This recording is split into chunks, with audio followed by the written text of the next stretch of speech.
بسم الله الرحمن الرحيم. مشاهدينا الكرام، السلام عليكم ورحمة الله وبركاته. وحلقة اليوم من الإسكندرية اليوم نعرض من خلالها على حضراتكم مجموعة من تقارير المراسلين يتنقلون ما بين الإسكندرية والبحيرة ومطروح لنقل اهتمامات ومشاكل وأمال وتطلعات المواطنين المصريين في هذه المحافظات الثلاث، بالإضافة أيضا إلى عرض الخدمات الإخبارية باللغات العربية والإنجليزية والفرنسية. البداية كما هو معتاد مع النشرة الإخبارية باللغة العربية بعد قليل.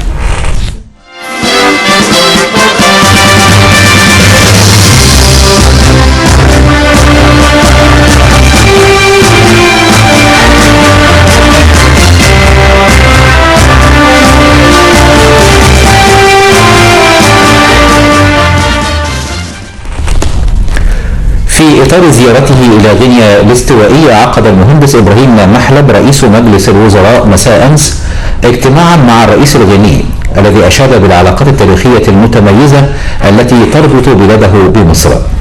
وأشار رئيس غينيا الاستوائية إلى أن الأطباء المصريين كانوا أول الأطباء الذين قدموا إلى غينيا الاستوائية بعد استقلالها، وأسهموا إسهامات قيمة بالارتقاء بالخدمات الصحية.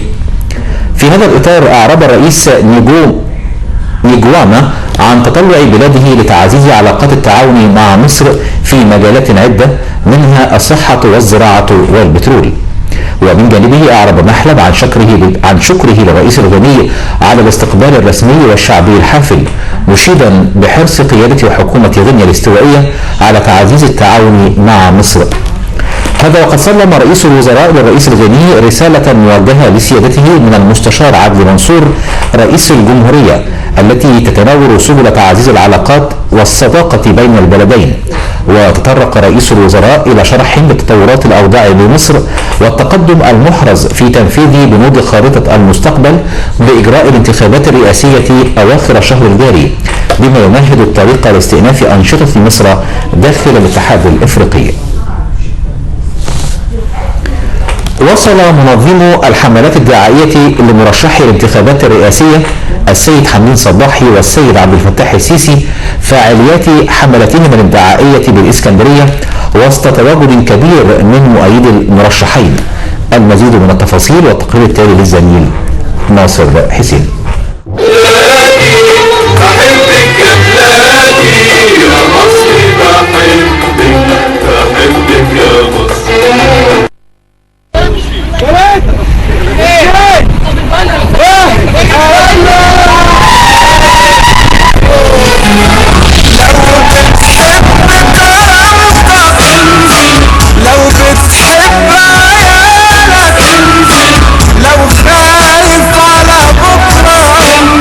احنا كنا النهارده في حمله حزب الدستور لدعم حمدين صباحي، عايزين ندعو المواطنين اسكندريه ان هم ينزلوا يصوتوا للمرشح حمدين صباحي، عشان الراجل ده بقاله 40 سنه بيحارب الفساد.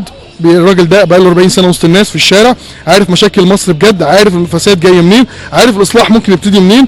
الراجل ده كان بدا حياته طالب بيناضل ومعارض ومرشح في مجلس الشعب ونائب في مجلس الشعب، وبرضه تصدى للفساد وتم سجنه بسبب الموضوع ده، ودلوقتي هو بيناضل كمرشح رئاسي. حمدين صباحي واحد من الناس اللي نزلت معانا نضلت ضد الفساد من قبل الثوره، من ايام السادات ضد حسني مبارك. واحد من الناس اللي كانت ايديهم في ايدينا في قلب الميدان. يعني انا شايف ان الامل في حمدين صباحي. انا عايز اوجه رساله من خلال نزلتي النهارده ان انا بدعم حمدين صباحي، لان املي في دوله مدنيه، ومن خلال حزب الدستور الشعار بتاعه عيش، حريه، عداله اجتماعيه. احنا بنعتبر ان كرامه الانسان اولا، وشايفين كل دوت ان المرشح الرئاسي المحتمل حمدين صباحي يقدر يعمل دوت. حمدين صباحي واحد مننا، كان موجود معانا في الشارع، كان موجود معانا في المظاهرات، كان موجود معانا ايام اعتصام الاتحاديه، على تواصل مباشر بيه، نقدر نتكلم معاه. بنحتاج حاجه، حتى احنا هنا في الحمله في اسكندريه لما بنحتاج حاجه بنعرف نوصل له. البرنامج بتاعه كويس، بيهدف لإقامة دولة مدنية، يحقق ما يسمى أو اللي احنا بنحلم بيه، اللي هو عدالة القانون وتطبيق القانون على الكبير والصغير. عندنا حلول في البرنامج موجودة بالنسبة لمشاكل اقتصادية، مشاكل في الطاقة، بالنسبة لمشكلة الكهرباء اللي موجودة في البرنامج. عايزين نستغل المشروع بتاع الطاقة الشمسية اللي المفروض يتعامل في منطقه الدنيا كلها بتحلم بيها. عندنا حلول كتير في البرنامج، ويا ريت نقدر نوصل ونقدر نحقق اللي احنا عايزينه.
وافق مجلس جامعة الإسكندرية في جلسته المنعقدة صباح اليوم برئاسة الأستاذ الدكتور أسامة إبراهيم رئيس الجامعة على زيادة مقابل الإشراف والأجور الإضافية ومقابل الإشراف بالورديات للعاملين والأطباء المقيمين وهيئة التمريض بالمستشفيات الجامعية وزيادة قيمتها وفقا للقواعد والقرارات المعتمدة المنظمة لذلك.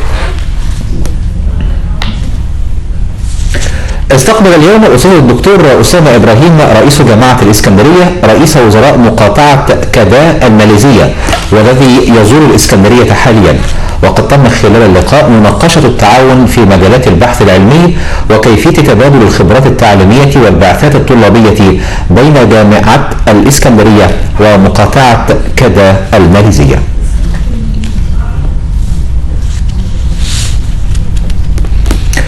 في الإسكندرية لقي طفل مصرعه وأصيب عامل بجروح خلال حادث انهيار أجزاء من عقار بمنطقة المنتزه شرق الإسكندرية وذلك صباح اليوم.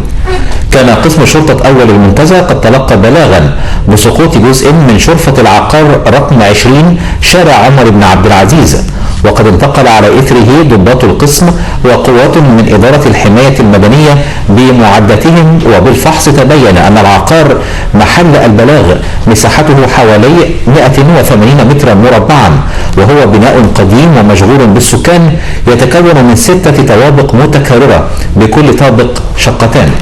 وقد تبين سقوط جزء من سور لسطح العقار على شرفة الطابق السادس، مما أدى لسقوط جزء منها بالطريق العام، وتسبب في وفاة الطفل علي حسن مختار محمد 3 سنوات أثناء تواجده أمام العقار، مع إصابة خميس سليمان ويبلغ من العمر 46 عاما بجروح بفروة الرأس. وقد تم نقل جثة المتوفى بمشرحة الإسعاف والمصاب لمستشفى شرق المدينة مع إخطار عمليات المحافظة وحي المنتزه والنيابة المختصة للتحقيق. والآن مشاهدينا الكرام ننتقل معكم إلى تقرير الحالة الرياضية والزميل خالد عبد الشفيع. شكرا الزميل طارق الحداد. اهلا بكم اعزائي المشاهدين مع نشرة رياضية جديدة واخبار هذا المساء والبرنامج اليومي. الاسكندرية اليوم بالامس نادي سموحة يتعادل مع انبي ولكن يحتل صدارة بطولة الدوري المصري فريق النادي سموحة عندما ارتفع رصيده بعد التعادل الايجابي مع فريق نادي انبي بهدف لكل منهما، وبذلك بالفعل يحتل قمة بطولة الدوري المصري في المجموعة الاولى بهذا الرصيد. ونتمنى لفريق سموحة كل التوفيق في المرحلة القادمة، ولكن الاتحاد السكندري اعزائي المشاهدين بعد هذا التعادل لفريق نادي سموحة السكندري والوصول الى النقطة 34، الاهلي اصبح له النقاط 33 نقطة، الاتحاد السكندري له النقاط بالفعل 30 نقطة، المقاولون العرب 29 نقطة معنا. وفي المئوية الاولى واحد من نجوم زمن كرة القدم الجميل في الاتحاد السكندري الكابتن ابراهيم حامد. برحب بيك معنا يا كابتن ابراهيم. اهلا يا كابتن خالد، ازيك؟ اهلا يا كابتن ابراهيم. واحد من نجوم زمن كرة القدم الجميل في الاتحاد السكندري عندما حقق مع الاتحاد السكندري بطولة كأس مصر مرتين عام 73 وعام 76. بالامس فريق سموحة تعادل افريقيا ماتش كاميرون وسافر بالفعل مع الاتحاد السكندري الى الكاميرون في بطولة افريقيا. الاتحاد السكندري الان يا كابتن ابراهيم، هل الحظوظ والآمال موجودة لنادي الاتحاد السكندري في المرحلة القادمة من أجل العبور إلى مرحلة الترقي؟ اولا انا بترحم على زملاء الملاعب الكابتن بوكو وكابتن علي الجيلاني وكابتن عرابي تمام وكابتن سمير مخيم رحمة الله عليهم جميعا. وبسلم على كابتن شحتة طبعا الكابتن الكبير كابتن اسكندرية واخواتي كلهم احمد خليل على كابتن يسري. طب بالنسبه لحظوظ نادي الاتحاد السكندري يا كابتن ابراهيم في المرحله القادمه، هل الاتحاد له امال ما تزال قائمه ام ان الموقف انتهى خلاص؟ والله انا من رايي 75% ان شاء الله. 75% يتبقى لقاءين قادمين للاتحاد السكندري مهمين جدا. ما فيش مشكله. عزيمه اسكندريه لما بيبقوا تمام جزءها بتبقى تمام مصرة، ربنا يهديهم ان شاء الله. اللقاءين القادمين مع انبي والجونه خارج الاسكندريه. عموما انت في المئويه الاولى لنادي الاتحاد السكندري، ماذا تتمنى وتريد لنادي الاتحاد السكندري الكبير، هذا النادي الذي كان يسمى في البدايه الابطال المتحدين ثم الحديثه ثم الاتحاد السكندري، واول نادي مصري يسافر خارج القطر المصري عام 26 عندما حقق بطوله كاس التفوق التي تسمى الان ببطوله او كاس مصر. ماذا تقول لهذا النادي في المئويه الاولى يا كابتن ابراهيم؟ والله بمناسبة اليوبيل على 100 سنة على تأسيس نادي الاتحاد واليوبيل الصافي بالنسبة لجميع الفرق بالنادي، خاصة كمان كرة القدم وكرة السلة، يعني كان من الفرق العظماء في اسكندرية وجمهورية مصر العربية الحمد لله. يعني فرقة الاتحاد عادت النادي لاسم نادي الاتحاد ان شاء الله، وان شاء الله هيبقوا على خطوات جادة برئاسة طبعا المهندس مشاري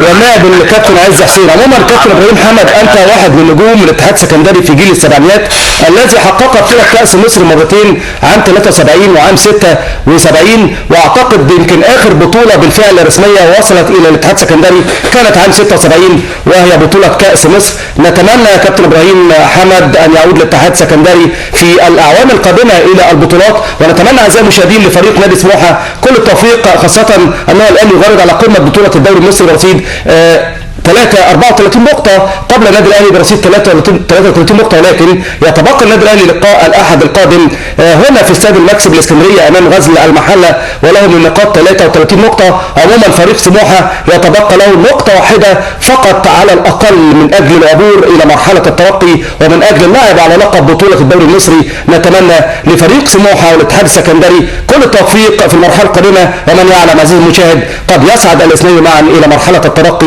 شكرا لكم أعزائي المشاهدين، لم يعلم بنا المزيد، غدا هناك الجديد. عودة سريعة إلى الزميل طارق الحداد. شكرا لكم والسلام عليكم ورحمة الله وبركاته. إلى اللقاء. شكرا لك خالد على هذا الطائفة من الأخبار العالمية. وإذا كان الاحتفال بمئوية نادي الاتحاد أمر غاية في الأهمية بالنسبة لمدينة كمدينة الإسكندرية، التاريخ المصري ليس فقط بالتاريخ السياسي ولكن أيضا كل العلامات الاجتماعية والرياضية والثقافية يمكن أن تمثل مرتكزا مهما للغاية لتحقيق التنمية الشاملة والتي تبغاها مصر في المستقبل القريب إن شاء الله. مبروك لنادي الاتحاد. نصل مع حضراتكم إلى حالة الأرصاد، حيث يتوقع الخبراء أن يسود طقس معتدل الحرارة نهارا مائل بالبرودة ليلا، وتظهر السحب المنخفضة والمتوسطة على شمال البلاد. الرياح أغلبها شمالية شرقية خفيفة إلى معتدلة، تتراوح سرعتها من 15 إلى 30 كيلومترا في الساعة. البحر معتدل إلى مضطرب، ارتفاع الموج يتراوح ما بين المتر إلى المترين. بالنسبة للسادة المسافرين بسلامة الله على الطريقين الزراعي والصحراوي، تقل الرؤية الأفقية خلال الساعات الأولى من الصباح الباكر لتكون الشبورة المائية الكثيفة. يتراوح مدى الرؤية الأفقية من 6 إلى 10 كيلو مترات. عن درجات الحرارة المتوقعة بإذن الله اليوم غدا: الإسكندرية 24، الصغرى 17، البحيرة 24، 16، مطروح 23، أما الصغرى 17 درجة.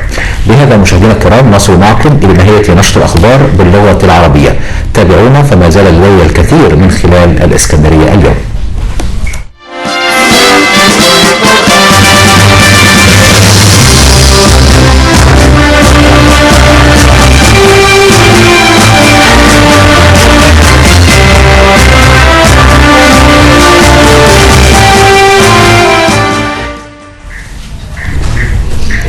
اهلا بحضراتكم معنا من جديد. ايام قليله حوالي 17 يوم وتبدا عمليات الانتخابات للرئاسه المصريه للاربع سنوات القادمه.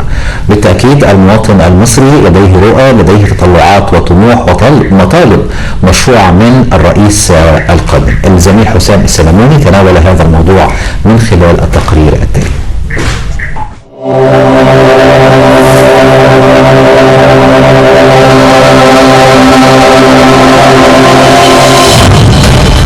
الحملات الدعائية الخاصة بكلا المرشحين للانتخابات الرئاسية القادمة، والتي بدأ العد التنازلي لهذه الانتخابات. نزلنا إلى الشارع السكندري وسألنا المواطن ماذا تطلب من الرئيس القادم، وسوف نتعرف على إجابته في سياق التقرير التالي. أطلب منه مطلب رجل الشارع: الأمان، إن هو يوفر الأمان لكل الناس عشان تعرف تشتغل، عشان ترجع الناس بنفوس سلمية، حدة العنف اللي موجود في نفوس الناس يقل شوية، يهتم بده ويهتم بالتعليم. ان شاء الله يعني كده الامن يعني يستقر في البلد، لان البلد من غير امن يبقى فيها انفلات في اي حاجة، وبعد كده هتبقى البلد شكلها كويس والسياحة تيجي والناس تستثمر طالما في امن واستقرار. الناس اللي قاعدة ما تشتغلش تشتغل، يبقى في حركة انتاج بس، ورئيس كويس يحكم بعدل بس. اطلب من الرئيس القادم يكون حازم، يكون قوي، ما يكونش متعاطف مع اي حد ومع الجهة الارضية في الفساد، يعني يجمع الفساد كله ويفرغه. الفساد ده لازم يكون عليه مراقبة شديدة في كل الادارات، من رئاسة الجمهورية الى مجلس الوزراء الى اي ادارة حكومية الى اي بنك، سواء بنك عادي او حكومي، لازم يكون فيه تداخل سري علشان يكتشف الفساد ويحاسب البلد ويشغل الامانه ان شاء الله كده هوت، ويراعي ربنا في ضميره وكل شيء بخير، ويزود الناس المعاشات الغلابه دي اللي بياخد له مثلا 300 جنيه والحاجه غاليه يا استاذ حسام. بس وان شاء الله كده عايزين مصر تكون مستقره وحله، وباذن الله كده ربنا يقدم ما فيه الخير. يعني بنطلب عداله، حريه وعداله اجتماعيه. يعني ما يبقاش مثلا واحد ياخد 60 مليون في السنه وفي مثلا ما يعادله ما بياخدش. في موظف مثلا في شركه الغاز بيتحصل له مثلا على 10,000، وفي الغزل والنسيج ما بتحصلش على 1000. فلازم يكون في مساواه بين المواطنين وبعضهم، خاصة وإن كان الاثنين بيتساووا في نفس السنين يعني، أو في على نفس الدرجة، المفروض يبقوا الاثنين زي بعض. وبعدين يوفر لنا مثلا الحياة اللي هي اليومية، مثلا الكهرباء والمية والحاجات دي. بس هو ده المطلوب من رئيس الجمهورية القادم. العداله الاجتماعيه تبقى مساواه بين الطبقات كلها مع بعضيها، يعني الطبقه العاليه عاليه والطبقه الوسطى وسطى والطبقه الفقيره فقيره دلوقتي اللي احنا ماشيين عليه، وفي الطبقه المعدومه خالص اللي مالهاش. يعني حته المحسوبيات بتاعت الشركات ديت عايزين نلغوها، حته المحسوبيات بتاعت شركات البترول والتصدير والحاجات اللي هي بتاعت الجمارك اللي فيها عد فلوس جامد دي، يعني تبقى مساويه مع الناس. يراعي العداله الاجتماعيه، لان والبطاله اللي في البلد، البطاله بقت كتير قوي، مؤهلات عليا بشريه فظيعه قوي ما تعينتش من كام سنه. الناس دي قاعده كلها على القهاوي، ومؤهلات بشريه عظيمه جدا. المفروض برضو الرئيس القادم يراعي فرص عمل للناس دي تشتغل، حتى البلد تتقدم، لان البلد اصبحت في حاله عدم توازن دلوقتي.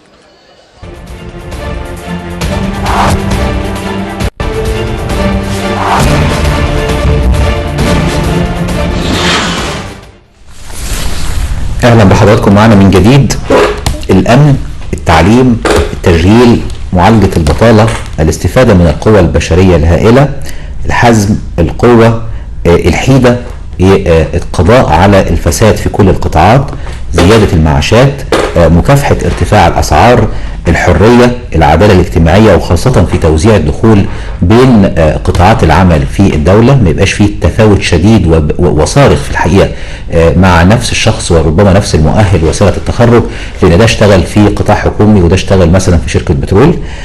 توفير المرافق العامه من كهرباء ومياه، القضاء على المحسوبيه. دي كانت حصيله ما خرج به حسام السلموني من خلال هذه الطائفه من احلام والتطلعات والامال المشروعه للمواطن المصري هنا في الاسكندريه.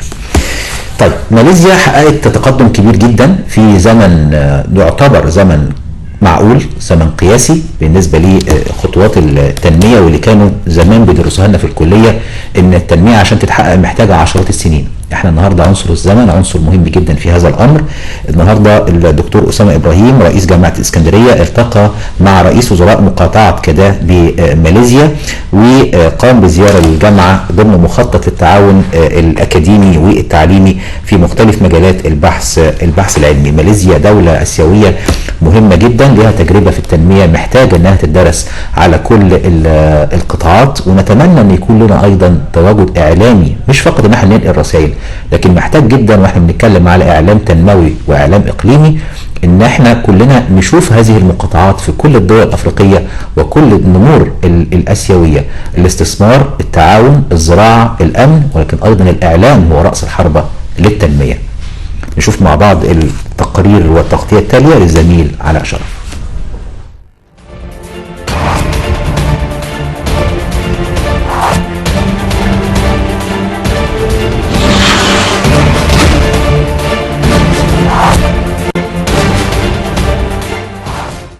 الدكتور اسامه ابراهيم رئيس جامعه الاسكندريه، اهلا بك يا فندم. اهلا بيكم ومنورين مجلس جامعه الاسكندريه كالعاده. يعني الهدف من زياره الوفد الماليزي لجامعه الاسكندريه اليوم؟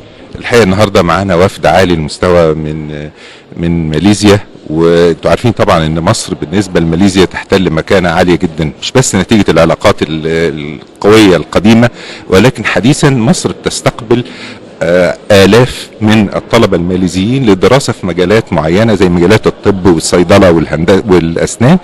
جامعة الإسكندرية من الجامعات المحببة والمفضلة عند الطلبة الماليزيين لما يجدوه من ترحاب وللجو الجميل والسمعة الطيبة.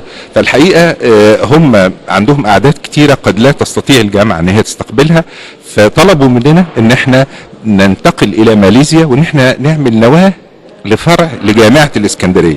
هنبتدي بالطلبة اللي هم عايزين يدرسوا في كليات الطب، بحيث ان احنا نبتدي عندهم اول 3 سنوات اللي هي سنوات الأكاديمية، وبعد كده يستكمل الطالب دراسته هنا، وان شاء الله في المستقبل بإذن الله هيبقى في فرع كامل لجامعة الإسكندرية بكل تخصصاتها في ماليزيا ان شاء الله. هل هناك تعاون او استفاده بين جامعه الاسكندريه ونظيرتها من ماليزيا في دعم جامعه الاسكندريه مستقبلا او الاستفاده من الخبرات؟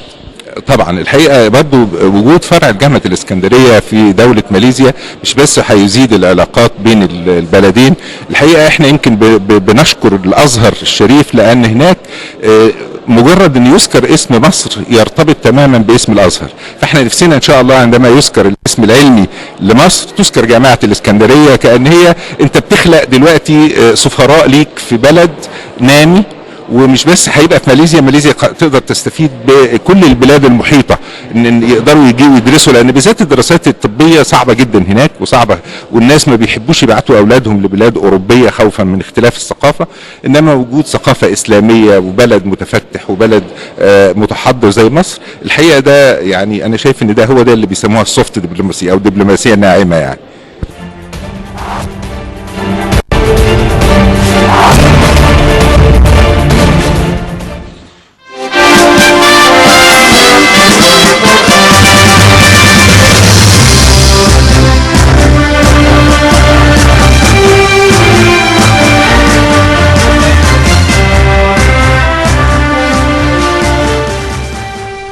Time for the English News Bulletin from Alexandria Television. I'm Amira Shalabi. Equatorial Guinea's President Teodoro Obiang Nguema received a written message on Thursday from Egypt's Interim President Adli Mansour covering the latest developments in the region and bilateral ties. The letter was handed to Nguema by the Egyptian Prime Minister Brahim Mahlab, who is currently visiting Nibabo. The Egyptian Premier discussed with the Equatorial Guinea's leaders the latest developments in Egypt and Africa, as well as the means to boost cooperation. Malabo is heading a high performance delegation that includes ministers of foreign affairs, housing, petroleum and health. Members of the campaign entitled Hamdeen Sabahi as a president in cooperation with Al Dastur Party drew a 10-meter flag from the presidential candidate Sabahi to favor him in front of Qaibay Citadel in Alexandria. This came after their launch to marathon setting off from Bibliotheca Alexandrina for supporting Hamdeen Sabahi as a Republican president. Loyalties of Field Marshal Abdel Fattah al-Sisi railed yesterday to support their presidential candidate before Al-Qaed Ibrahim Mosque in Alexandria. The demonstrators held pictures of Abdel Fattah al-Sisi as well as the Egyptian flags. Later on, a march headed from before Al-Qaed Ibrahim Mosque to Sidi Gabr Square in order to hold a public conference for backing Field Abdel Fattah al-Sisi as a Republican president. Alexandria University Council approved to increase an allowance for supervising shift carried out by doctors, nurses and workers in the university hospitals according to the applicants' regulations and certified decisions. The annual increment is also planned to increase. This came during its meeting held this morning under Rector of Alexandria University, Dr. Osama Ibrahim. Rector of Alexandria University, Dr. Osama Ibrahim, received today Prime Minister of Kada, Malaysian province, who is currently visiting Alexandria. They discussed means of boosting cooperation in domains of the academic scientific research. The meeting tackled ways of exchanging the educational expertise and students' missions between Alexandria University and Kada, Malaysian province.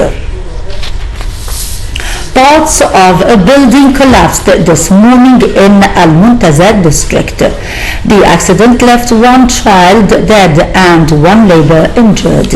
Troops of the Civil Defense Department rushed to the scene where they aim to examine the 6 stories accident building.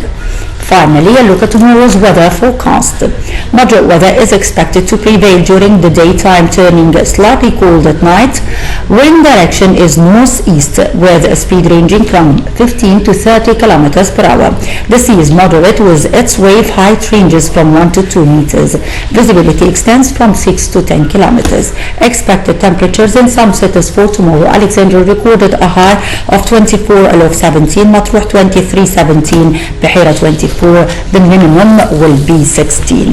That is all, ladies and gentlemen. Back to my colleague Tariq Al-Haddad to resume our program Al-Iskandariya. Thank you for joining.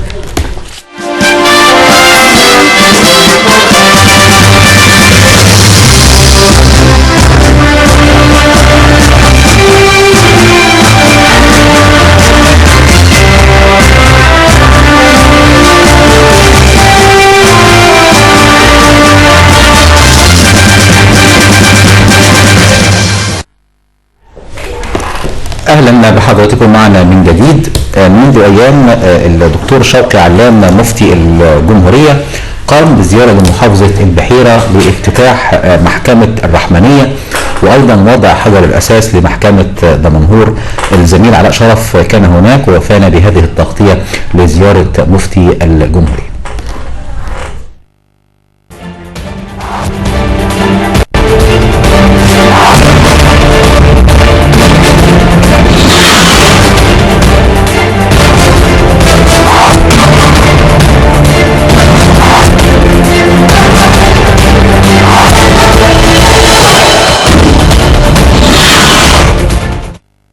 الاستاذ الدكتور شوقي علام مفتي الديار المصريه، اهلا بك يا فندم. اهلا وسهلا يا فندم. كلمنا عن تواجدك اليوم في محافظه البحيره. بسم الله الرحمن الرحيم، الحمد لله رب العالمين والصلاه والسلام على اشرف المرسلين سيدنا محمد النبي الامي الامين وعلى اله وصحبه وسلم. طبعا انا باعتباري ابنا من ابناء البحيره افخر واشرف بافتتاح هذا المبنى العريق، المبنى الذي ستكون العداله فيه مطبقه ان شاء الله سبحانه وتعالى، والعداله لها مقومات كثيره في التطبيق، منها ما يتعلق بالجانب الشكلي ومنها ما يتعلق بالجانب الموضوعي. واظن ان الجانب الشكلي الان في هذا المبنى العريق، المبنى الحديث الذي بنته وزاره العدل بالتعاون مع محافظه البحيره، وابدى فيه الكل التعاون الكامل. اظن انه من العوامل المساعده على تحقيق العداله. العداله ليست قاصره على مجرد ان يجلس القاضي ثم او محقق العداله او المحقق وكيل النيابه او رئيس النيابه فقط، انما ان يجلس في مكان مهيأ ومعد ومريح له ولأطراف النزاع. هذا كله مما يساعد على تحقيق العدالة، ونظن أنه بهذه الفخامة وبهذه المباني القديرة أظن أن العدالة إن شاء الله سبحانه وتعالى ستتحقق. هذا فضلا عن أن الجانب الموضوعي عند القضاة وهم في اقتدار كبير جدا في ناحية التحقيق وإثبات الأدلة وتمحيص الواقع من كافة جوانبها. أظن أن كل ذلك إن شاء الله تعالى سيحقق العدالة. شكرا لك. رأي فضيلتك في بعض الفتاوى التي يصدرها بعض الأشخاص على القنوات الفضائية؟ بطبيعة الحال نحن في دار الإفتاء المصرية بنسير وفق منهجية علمية كبيرة واضحة، وهي قديمة وعتيقة، وهي نابعة من منهجية الأزهر الشريف الذي تعلمنا فيه وتعلمنا هذه المنهجية، وبناء على ذلك كل ما يصدر من فتاوى خارجة عن هذه المنهجية أظن أنها ستحدث بلبلة في المجتمع ولا تحقق استقرارا. ونتمنى أن الكل يلتزم بهذه المنهجية في الفتاوى، ومن ليس أهلا للفتوى أتمنى أن لا يتصدر لها، لأن المسؤولية عظيمة أمام الله سبحانه وتعالى يوم القيامة لمن تصدر للفتوى دون علم ودون نظر سديد.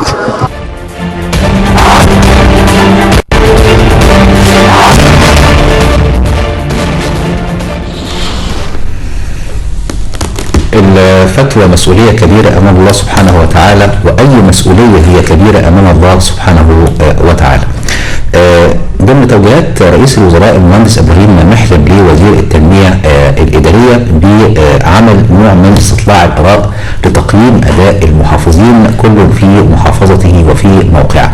هذا الموضوع تلقفه الزميل حسام السلموني، وأجرى هذه التغطية حول رأي المواطن السكندري وتقييمه لأداء محافظ ومحافظة الإسكندرية.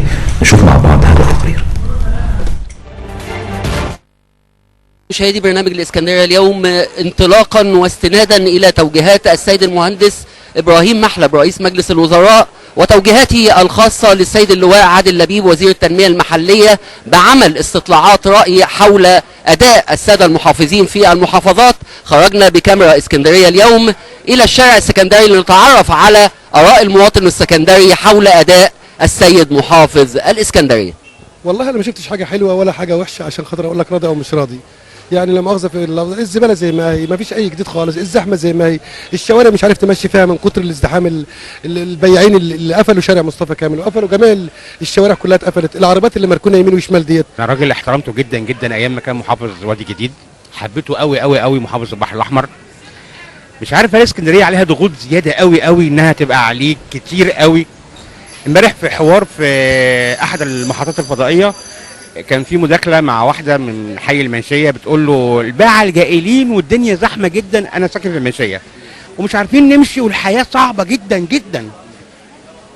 سيادته رد عليها قال لها كان في مرجحتين في وسط الجنينه احنا شلناهم، انا كنت موجود. مرجحتين؟ انا بمشي اسكندريه كلها، انا تاجر، الشارع كلها من اول المدخل لغايه اغلب اسكندريه فيها شغل ما حصلش من 5-6 سنين. مرة واحدة الراجل شغال جامد يعني. هم بس يخلي باله من النظافة يعني شوية وكده، وربنا يقويه. بس هي ايه، البلد يبقى فيها رئيس بعد الانتخابات ان شاء الله هتبقى احسن يعني.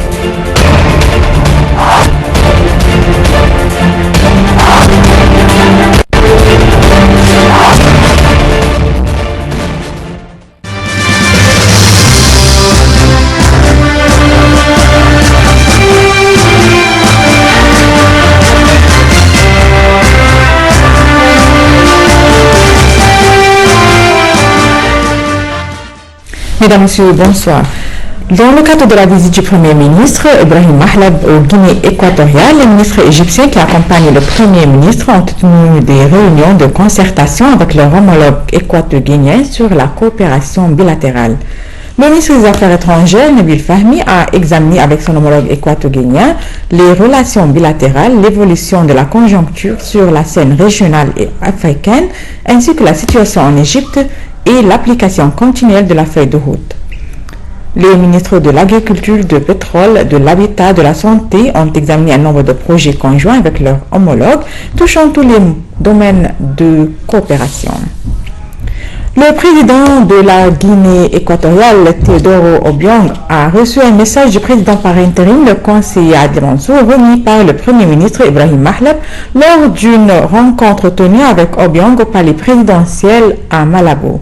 Les évolutions sur les scènes régionales et africaines, ainsi que la conjoncture égyptienne et le souci de poursuivre les étapes de la feuille de route ont fait le sujet du message. Une délégation de haut niveau accompagne Mahlab dans sa visite, dont les ministres des Affaires étrangères, de l'Agriculture, de l'Irrigation, de l'Habitat, du Pétrole et de la Santé.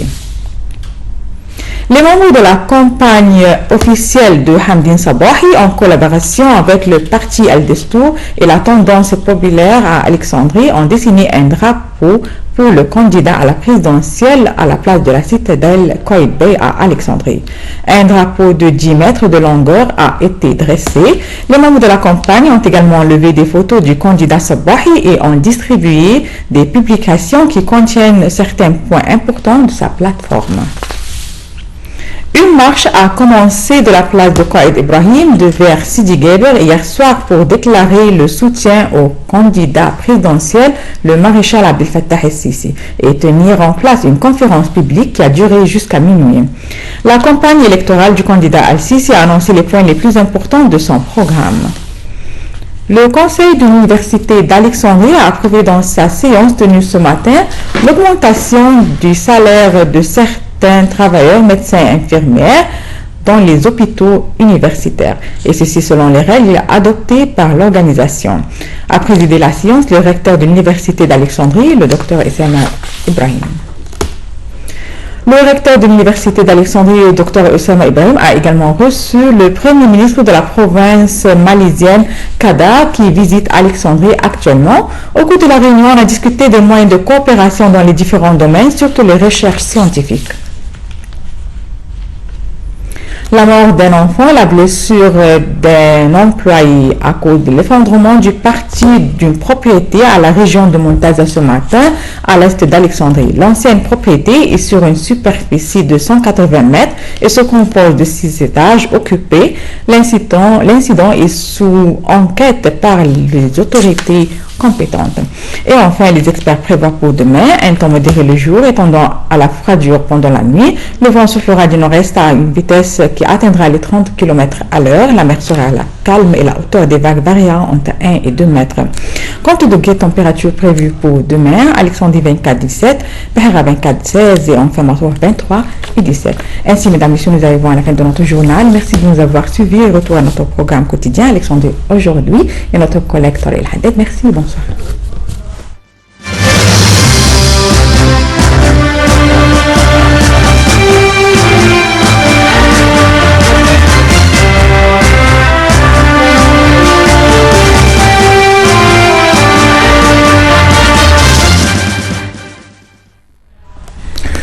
اهلا بحضراتكم معنا من جديد.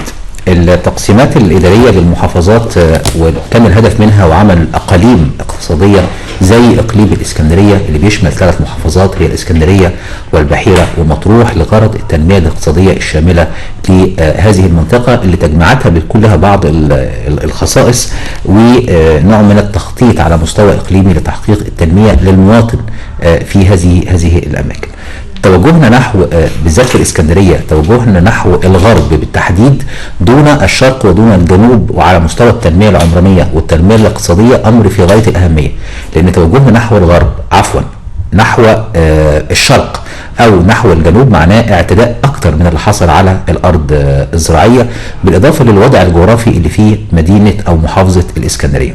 اذا توجهنا نحو مطروح في غايه الاهميه. نتمنى ان يكون التوجه المستقبلي نحو تعمير الصحراء المصريه بفكر جديد، فكر يلائم ويراعي كل الجوانب الاجتماعيه والثقافيه والديموغرافيه وايضا البيئيه في هذه المناطق. نفكر في البنيه الاساسيه بشكل جديد، نفكر خارج الصندوق، ما ناخدش معانا افكار المدينه اللي كتير منها للاسف اصبح فكر غير صالح للتطبيق لا جوه المدينه ولا بره المدينه، وننقله لهذه الاماكن. فكره المدن المليونيه، فكره كل هذه الاماكن. مدن المليونيه يعني مليون واحد هيعيشوا، يعني حجم مشاكل لمليون. احنا نجزء هذه، احنا محتاجين نتفرد على مستوى الجغرافي لمصر ونحقق اكبر مساحه معموره من الارض في مصر، وحسن استغلال كل الموارد المصريه لغرض ليس فقط الحاضر ولكن مستقبل الاجيال القادمه. من حقهم علينا ان احنا نترك لهم شيء نافع ان شاء الله. منطقة راس الحكمة في محافظة مطروح، المواطنون هناك لهم مجموعة من المطالب وبيعانوا من بعض المشاكل. علاء شرف كان هناك وينقل لنا ماذا يطلب وماذا يعاني أهالي منطقة راس الحكمة.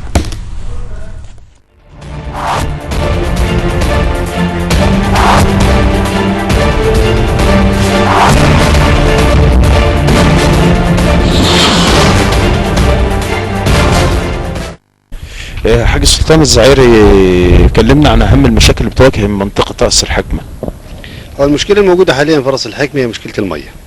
مشكله الميه، هو في خزان استراتيجي موجود فعلا هنا، ولكن احتياجات البلد اكبر من الخزان. اولا في خطوط ميه موجوده مش شغاله، بقى لنا فتره حوالي 20 يوم مش شغاله، بيقولوا السد الشتويه، وبعدين من حوالي شهرين كانت مقطوعه برضه الميه تاني. يعني محتاجين فعلا تغذيه البلد من خط الألف اللي هو الجديد اللي وصل لمحافظه مرسى مطروح. ده يعني دي مشكله كبرى بتواجه الناس هنا. يعني احنا الزراعات ما فيش، مش موجوده زراعات، في بعض الزراعات ماتت اللي هي كنا زراعات المحاصيل اللي هي زي الطماطم وزي الخيار والحاجات دي كلها، طبعا دي ما فيش ميه خالص، دي مش موجوده. طبعا كنا نتمنى ان المحافظه توفر لنا خط ميه العكره هنا، انما مياه الشرب هي اللي دلوقتي مشكله المشاكل. يعني بنعاني اشد المعاناه من توصيل الميه للاهالي، ما فيش ميه، تعتبر شبه منعدمه. اللي بيوفرها المرفق سيارات بتودي الميه للناس، ولكن لو ضغط عليك جامد هيبقى في تاخير على الناس، طبيعي يبقى في معاناه للناس ان عايزه ميه. الميه ده شيء ضروري في البيت يعني دلوقتي. بالنسبه للاراضي برضو عندنا مشكله التمليك في مرسى مطروح. المشكله دي موجوده على مستوى المحافظه كلها. في راس الحكمه هنا في مساحه 4980 فدان تابعه للاصلاح الزراعي، وفي باقي 20000 فدان دول احنا مش عارفين نتعامل عليهم. كل ما نروح المحافظه عشان نملك مفيش. انا رحت الاصلاح الزراعي في الدقي في القاهره، فبرضه مفيش استجابه لطلبات المواطنين. يعني احنا على استعداد لتقديم اي اوراق، لدفع اي رسوم في سبيل ان المواطن المطروحي يتملك ارضه. المواطن انا دلوقتي عندي حوالي 40 سنه، ووالدي توفى على 70 او 75 سنه، وجدي، انا كلنا موجودين هنا. القانون المصري بيعطي حق التملك للمواطن على لو زرع لمده 7 سنوات. احنا هنا في ناس قاعده بقى لها 300 سنه 400 سنه يعني، وزرعنا في محاصيل تين وفي زيتون وفي زراعات موجوده، والناس بتعاني من حكايه التمليك، مش موجود خالص يعني. وهنا بالنسبه برضه المشكله الثانيه الصحه. احنا عندنا وحده صحيه جوه في البلد جوه، وفي هنا عندنا مستشفى الطوارئ الدولي. مستشفى الطوارئ دي كانت الاول تابعه لامانه متخصصه، وكانت حقيقي ممتازه جدا. كان موجودين فيها استشاريين، كان فيها اخصائيين، كان كل 15 يوم بيتناوب عليها مجموعه من اكفأ الدكاتره على مستوى مصر. دلوقتي تحولت الى وزاره الصحه. ده الدكاتره الامتياز هم اللي بيجوا، بيقعد سنه. طبعا بيجي لسه طالع من اسكندريه او من القاهره، بيجي هنا طبعا محافظه صحراويه، مكافآت ضعيفه، الحوافز ضعيفه، ف يعني في تقصير في العنصر البشري. عايز اخصائي. يعني انا من كام يوم كنت في حاله هنا موجود، حاله حريق. تفاجأت ان الدكتوره اللي موجوده دكتوره نساء اولادها اللي ماسكه الحكايه يعني. فده شيء يحزن يعني، انك تكون في مستشفى وعايز طبيب تخصص حروق تلاقي دكتوره تخصص النساء واولادها يعني. دي من المشاكل اللي موجوده عندنا. انما المستشفى مجهز، في كم سراير موجود، في يعني الكفاءه موجوده، كفاءه المبنى نفسه موجوده، ولكن العنصر البشري هو اللي غايب عن الموضوع.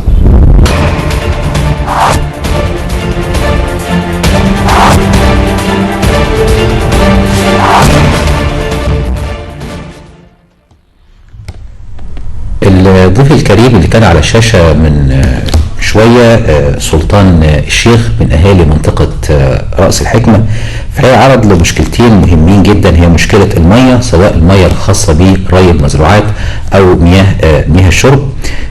في الحقيقة احنا وطبعا نتناول أيضا الجانب الإداري ربما من قيادات وزارة الزراعة وعملية تمليك الأرض الزراعية. طب هنتكلم في موضوع المية، مية الشرب او مية الري. احنا كان السنة اللي فاتت القوات المسلحة اقامت في محافظة مطروح محطتين بتحلية مياه الشرب، وكانت في محطه برضو قريب في مجال الزراعه، كان السيد وزير الزراعه كان هناك في ايضا في نطاق محافظه مطروح لاستخدام الطاقه الشمسيه برضو في اعمال تحليه مياه، تحليه مياه الجوفيه عشان بتكون فيها نسبه الملوحه بتكون عاليه. يا ريت النهارده نهتم بموضوع تحليه مياه البحر او تحليه المياه الجوفيه مع حسن استخدام وحده الميه اللي هي المتر المكعب سواء في الشرب او في اغراض الري. نهتم بموضوع، ودي منطقه صحراويه، التكثيف، نهتم بحصاد الميه لمياه الامطار والسيول. شايفين هذه الايام منطقه البحر الاحمر كميه السيول، الميه الكتيره اللي غرقت الطرق وقطعت الطرق. لو في فكر سليم في الحقيقه وحصد هذه المياه، مش فقط نعمل سدود حمايه وتسريبها للبحر، لا نخزن مياه السيول في كل الصحراء المصريه، والافكار التخزين كل منطقه لها ظروفها يعني. دي هيكون عنصر مهم جدا وخاصه لاغراض الري مع استخدام مزروعات غير مكثفه لاستخدام الميه. نهتم بموضوع التقطير الشمسي للمياه المالحه، وكانت في تجربه في الحقيقه من سنه 75 من خلال مركز تطوير تكنولوجيا البلاستيك اللي موجود هنا في ميدان الساعه في الاسكندريه. كان لهم تجربه مهمه قوي الفاو اجرتها لاستخدام التقطير الشمسي لاغراض الزراعه والري المصري، وكان بالتحديد على نبته الطماطم اللي كان بيتكلم عنها الاستاذ الكريم الاستاذ سلطان. موضوع الاطباء والاطباء الاكفاء في الحقيقه، وعايز اخصائيين وعايز استشاريين مش مجرد طبيب امتياز متخرج. دي نقطة مهمة قوي لأي تنمية هتحصل في الصحراء. الناس حتى اللي هتروح بتبني بنية أساسية معرضة للدغ تعابين، معرضة لتعب بني آدمين، يبقى لازم نعمل نقاط طبية متميزة جدا ونوفر لها كل الأطباء. نجيب أطباء يقعدوا بالأسبوع ويروحوا ننقلهم بطيران، نعمل مهبط طيران هليكوبتر ياخد الناس من قلب أكبر المستشفيات في كل حتة في البلد، إن شاء الله نجيب لهم ناس من بره مصر، عشان لما يحس إن هو هيحصل له حتى لو ألم سنان صغير يقدر يلحقه في اي وقت. يبقى كده الناس تتشجع تروح تعمل تنميه وتعمل عمران، مش الناس تروح تعمل تنميه وتعمل عمران لا هتعرف تتعالج ولا هتعرف لو جه حاله الم، حاله ولاده، وجع اسنان، لدغ التعبان، يعني الناس هتروح تعمر ولا هتروح تموت. اذا اول حاجه نعمل مراكز خدميه متقدمه جدا، هي مراكز الخدميه الطبيه.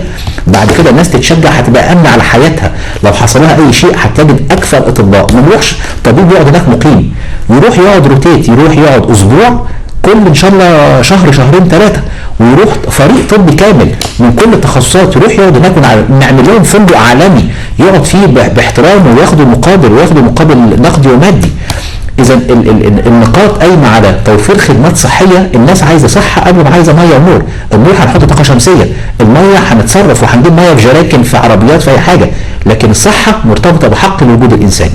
فيا ريت واحنا بنعمل تنميه في الصحراء نهتم اول حاجه بتوفير الخدمات الصحيه ووجود كتايب طبيه مع كتايب التعمير اللي ان شاء الله نتمنى لها كل خير دايما ان شاء الله. طيب حضراتي يعني اخر فقره معانا الزميل العزيز حسام السلموني ايضا في عناوين الصحافه والمانشيتات وماذا تقول الصحف خلال هذا الاسبوع.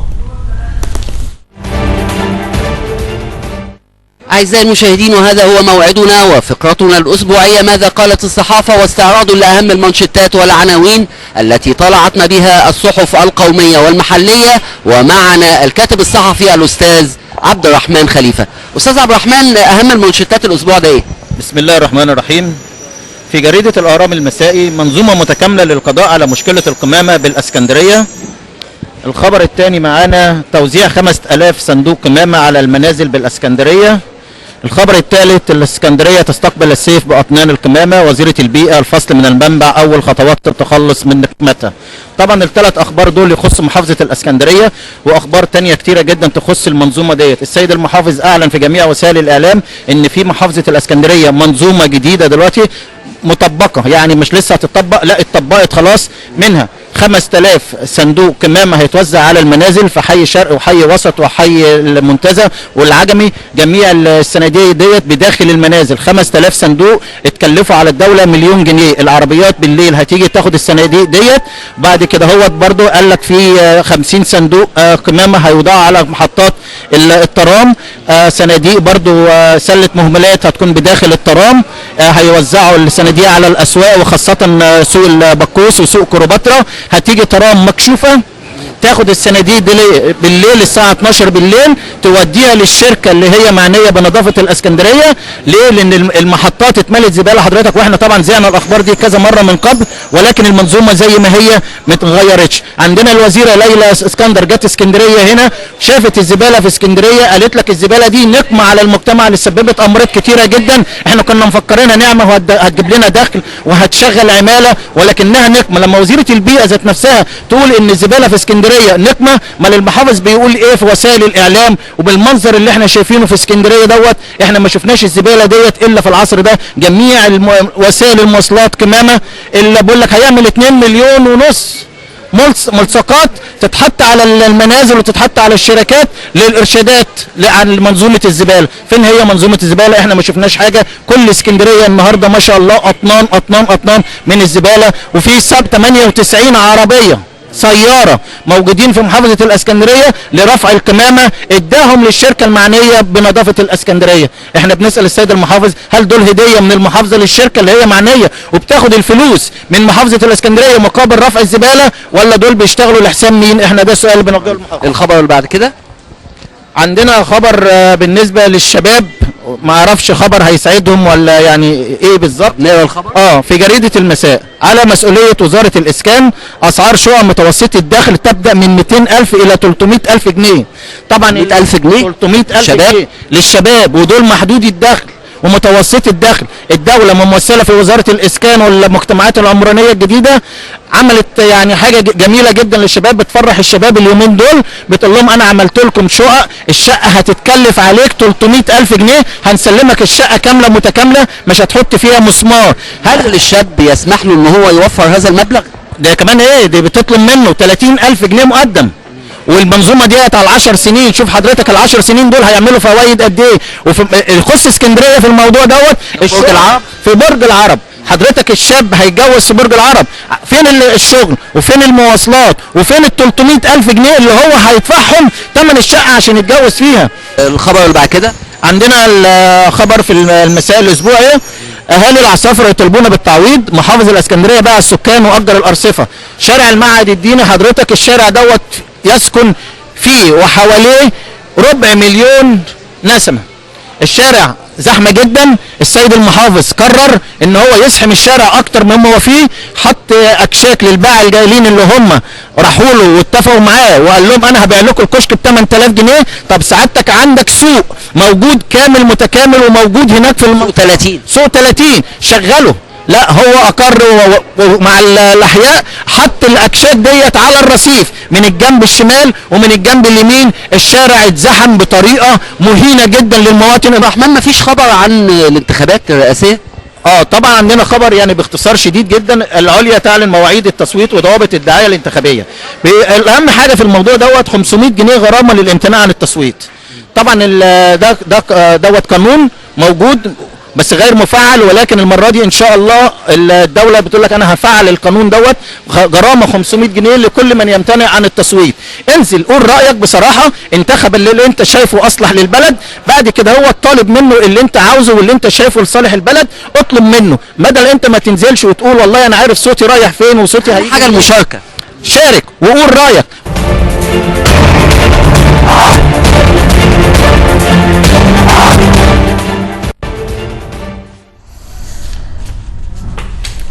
كلام مهم جدا في الحقيقة، محتاج تعليق وتعقيب ورد من كل في قطاعه، سواء محافظة الإسكندرية والحديث الدائم عن منظومات للتخلص من مشكلة القمامة في الإسكندرية والفلوس اللي بتتصرف 1,000,000 جنيه في 5000 صندوق، يعني الصندوق حوالي ب 200 جنيه، والكلام اللي اتقال حول بوسترات وملصقات عشان توري الناس المنظومة وكل هذه الأمور. في الحقيقة احنا ما ينفعش كده.